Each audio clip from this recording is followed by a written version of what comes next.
ধরে নিয়ে যাওয়ার পরে তাদের ক্যাম্পে আমারে 7 দিন পর্যন্ত রাখে, রাইকে খুব নির্যাতন চালায়।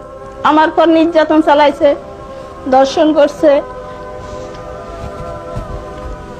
অনেক কিছু করছে, খেতে দেয় নাই। যদি পানি চাইছি তাহলে ডাবে কলাই করে পড়ছে ভেঙে দিচ্ছে। আমার ছেলে আইএ পাস, মাইয়ে মেট্রিক পাস। ছেলে একটা পাইবি, আর একটা আমার বুকে দুধ খেত, স্বামী করতো দরিদ্রের কাজ। আমারও 2 হাত বান্ধিয়ে আমার সামনে আমার ছেলে মেয়ে স্বামী সব গুলি করলো। আমি বলিলাম, বাবা উড়কে মারিস না, আমারে মার। বললো, না তোরে মারবো না, তোর ছেলে মেয়ে তোর স্বামীরই, তোর সুমকি মারবো।